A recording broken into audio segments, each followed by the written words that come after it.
Ce qu'il devait arriver arriva, le zip est immobilisé. La fiche d'immobilisation, je sors de chez LRT.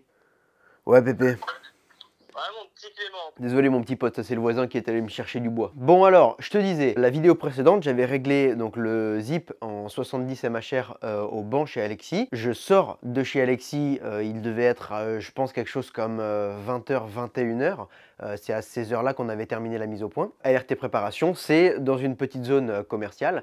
Et en fait, je sors de la zone et moi, je n'avais pas de rétroviseur. Et donc, il y avait les flics qui étaient derrière moi, mais assez loin, si tu veux. Donc, je ne les avais pas forcément vus. Et puis, le zip, si tu voyais comment il était, comment il est ressorti de chez LRT, mon pauvre ami, violent, mais un truc, mais vraiment, on l'avait vraiment énervé. Et donc, à peine t'accélères, le truc, direct, il se met en l'air et tout ça, il lève. Mais donc, c'était même pas de mon ressort, si tu veux. C'était vraiment, dès que t'accélères, la varia, tout ça, ça faisait que le truc, il levait direct. Et donc, je sors de la zone, en fait, justement, ce qu'on appelle la zone d'étourade. À peine j'accélère pour m'insérer justement dans la voie, que le scooter lève, mais il lève quoi, de peut-être, tu vois, de ça, tu vois. Et en fait, les bâtards, les chiens, ils m'arrêtent pas de suite. Ils attendent, donc je continue, etc., ma route. Et en fait, ils attendent que je, entre guillemets, que je commette une infraction plus importante pour m'arrêter. J'ai pas de rétro, je ne les ai toujours pas vus, je sais pas qu'ils sont là. Et je pense quoi, quelque chose comme 5 bonnes minutes après, donc je vais pas te mentir, vraiment, ils se sont pas pressés. Hein. Ils attendaient vraiment, oh, c'est un truc de dingue, ils attendaient vraiment que je commette l'infraction. Enfin, un truc encore pire, du moins... que ce que j'avais fait. J'arrive dans une longue ligne droite et là, gyrophare, tutti quanti, la main sur le calibre, putain mais gros, mais un truc mais de dingue. Et donc bah voilà, ils me mettent sur le bas-côté, etc. Alors bien sûr, il y avait plusieurs motifs au contrôle. J'avais pas de plaque, moi je roule sans plaque. Donc c'est vraiment un petit problème, en tout cas par chez nous.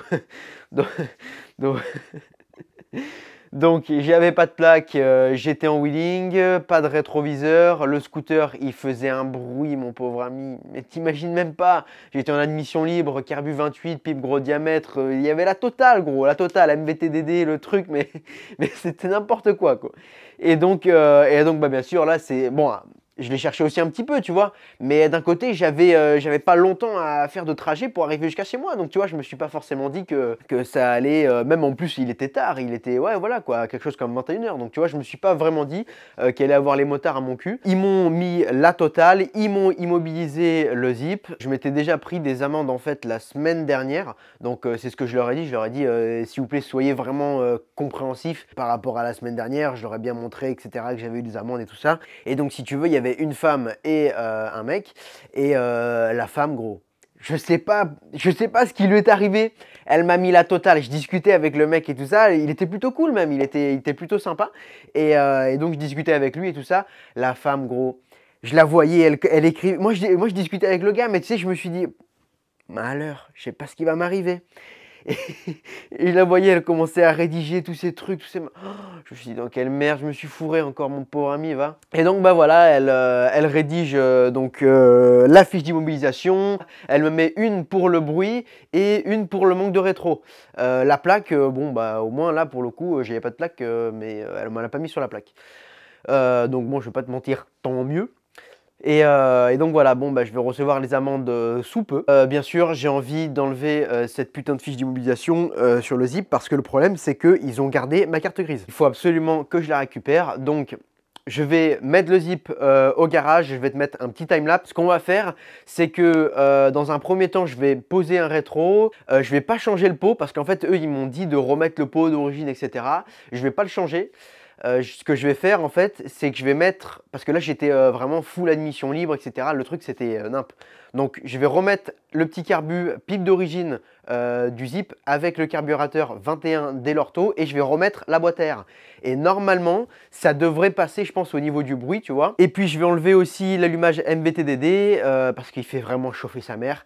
Et je vais remettre l'allumage d'origine. Je vais te mettre en timelapse en faisant tout ça. Allez, c'est parti!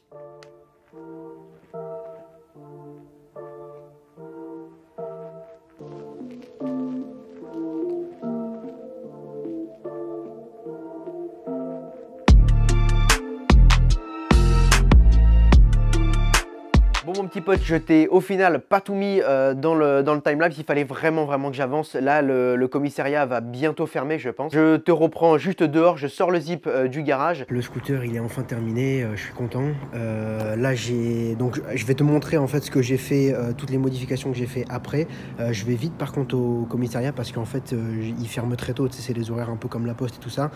Il travaille pas beaucoup donc je vais vite au commissariat et puis après je t'explique toutes les modifications que j'ai fait. Mais là ça craint, j'allais partir en fait il y a une demi-heure en me disant que j'avais tout terminé, putain je partais sans la plaque. Je suis parti, je suis revenu et j'avais oublié que parce qu'en fait un des motifs du contrôle c'était qu'en fait j'avais pas ma plaque. Alors je suis revenu etc, j'ai tout reposé machin, bon bref une galère. Donc là je vais vite à la gendarmerie et je vous reprends dès que j'ai terminé. Les amis, de retour à l'atelier, j'ai enfin ramené le zip. Pour tout te dire ça a été chaotique, on va pas se mentir.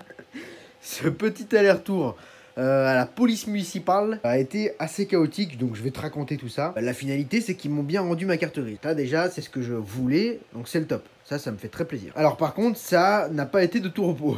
Comme tu le vois sur le scooter, il y a un rétroviseur. Cependant, le rétroviseur, il est...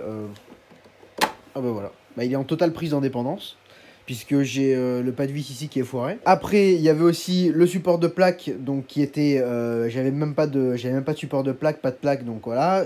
Ça, je l'ai remis, donc ça fonctionne, c'est ok. Et puis, il y avait un petit problème aussi d'échappement, bien sûr, parce que là, je vais pas te mentir, j'ai le C16, et le C16... il fait quand même un peu de bruit, hein, pas se mentir. Il fait quand même un peu de bruit. Et je flippais un peu parce que je me suis dit, je vais pas remettre un pot d'origine, malgré que là, quand même, j'ai, tu vois, du pot juste là. Mais je voulais vraiment pas remettre du pot d'origine ou même le GP etc. Enfin je voulais vraiment garder ce pot là absolument. Donc je me suis dit bah, je vais rajouter en fait la petite boîte air que tu vois juste là pour en fait atténuer le bruit. Parce que de base la boîte air, je sais pas si tu le sais, c'est en fait c'est un silencieux d'admission. Donc c'est à dire que c'est fait quand même pour réduire considérablement le bruit de ton engin. Donc bah, c'est pour ça que j'ai remis la boîte air tout en gardant le pot. Et donc j'arrive en fait à la police municipale et donc il regarde mon scooter de premier abord. Il me dit que le rétro il est pas vissé. Il regarde la plaque, tout va bien au niveau de la plaque. Et il me dit justement regarde la fiche d'IMO et qu'est-ce qu'il y a marqué tout en haut. Et donc je lis bêtement. Et il y a marqué le pot d'échappement. Le shérif, donc il est sorti de son bureau et il m'a dit bah là tu vois tu as toujours ton échappement entre guillemets racing et tu as toujours pas remis ton pot d'échappement d'origine. Et donc je lui ai dit bah c'est normal, c'est parce qu'en fait j'étais en admission libre, c'est ça qui faisait du bruit etc. Et donc j'ai remis ma boîte à air, j'ai tout refait comme à l'origine. Bon je le laisse un peu sur le carreau parce qu'il comprenait pas trop, il a pas non plus beaucoup de connaissances en mécanique, donc je le laisse un peu sur le carreau et là qu'est-ce qu'il me dit? Il me dit bon attends-moi 5 minutes. Là je me dis bon allez c'est bon, je m'en suis tiré. Il va ramener peut-être un de ses collègues ou je sais pas quoi pour me rendre ma carte grise, etc. Ah non, tu sais pas quoi, il est arrivé avec le sonomètre. Incroyable. Il se met à côté du scooter, gros. Il se met ici. Il avait une perche avec un micro, encore pire que le mien, gros. Encore pire que le micro pour mon Canon. Et donc il me dit, bah vas-y, accélère à fond. Et puis comme ça, je teste le bruit. Et en fait, si tu veux, le bruit qui doit apparaître sur le sonomètre doit être inférieur au bruit, doit être inférieur ou égal, excuse-moi, au bruit qui est inscrit sur ta carte grise. Donc sur ta carte grise, ton scooter fait tant de décibels homologués, et toi, bah, tu dois mettre un échappement homologué qui ne fasse pas plus de bruit. Bien sûr, le C16, quand il était en admission libre, il faisait sûrement pas ce bruit-là. Et donc là, par contre, avec la boîte air, ça va un petit peu mieux. Et donc, pour en revenir au sonomètre, alors j'accélère à fond, et puis il mesure, et là, je lui dis, bon, alors, comment ça fait? Et il cache, et le salaud, il cache le sonomètre, pour pas que je vois comment ça fait, cet enculé. Et là, il me dit, bon, bah voilà, je dois aller au commissariat, je sais pas quoi, parce que il faut que je vérifie la mesure, etc. Mais attends, mais tu me prends pour qui? Un sonomètre, frérot, bah, tu as la mesure qui est directement affichée, en fait, sur le sonomètre lorsque il y a un bruit, tu vois, donc il n'y a pas de calcul ou de mesure ou de je sais pas quoi faire. Donc je me suis dit bon allez là c'est la merde pour moi, ça sent mauvais. Donc il est rentré dans le commissariat et là j'attends, il me fait attendre franchement un bon 20 minutes. Un bon 20 minutes mais comme si tu sais j'avais que ça à foutre tu vois. Et comme si lui tu vois il avait un peu en travers de la gorge que mon truc il était au final dans les règles. Et il me dit quand il revient, bon allez là j'ai fait les calculs, bon alors ton scooter il est à 86 décibels. Et en fait, sur la carte grise, il y avait marqué 81 décibels. Et en fait, je suis sûr qu'il y avait moins si tu veux, parce que sinon ils m'auraient pas laissé repartir vu la tête de con que c'était. Donc je suis sûr qu'il y avait moins, si tu veux, que ce qu'il m'a indiqué. Et en fait, c'est pour ça qu'il a pas voulu me le montrer sur le sonomètre. Il est revenu enfin avec ma carte grise et j'ai pu enfin me casser. Et le pire, c'est qu'il a bien attendu quand je me barre. Oh non, mais franchement, c'est un truc de dingue. Il a attendu, etc., que je démarre le scooter et que je parte pour entendre le bruit de quand j'allais partir. Enfin, je veux bien un peu, tu vois, mais il y a quand même des limites. Bon, après, le scooter, il faisait quand même du bruit de base d'origine. Là, avec la boîte air, etc., bah, il fait que dalle, frérot. Faut pas non plus, ça va, faut pas non plus exagérer. Et donc bah voilà, j'ai pu enfin récupérer ma carte grise. Tu sais, j'ai changé de carburateur, etc. Donc plus rien n'est accordé, si tu veux, plus rien n'est dans les clous. Au niveau de la variation, etc., ça a beaucoup changé. Je vais re-régler le scooter, mais bon, ça je vous le montrerai dans une autre vidéo. Donc je vais changer les galets. Donc là tu vois, c'est des galets un peu plus légers parce que ma variation est un petit peu lourde. Et puis après je vais remettre aussi toutes mes vis de carter que tu vois juste là. Bon, j'ai 2-3 bricoles à faire. Et puis aussi, j'ai pas mal pensé, tu sais, dans la dernière vidéo, je t'avais parlé en fait du refroidissement du scooter, que les ailettes en fait qui sont placées juste là, donc la volute de refroidissement qui est à l'intérieur, ça prenait pas mal de chevaux et donc j'ai trouvé en fait une solution pour justement régler ce problème, pour enlever l'ailette et refroidir le scooter tout autant, même voire mieux que ce qu'il est refroidi actuellement.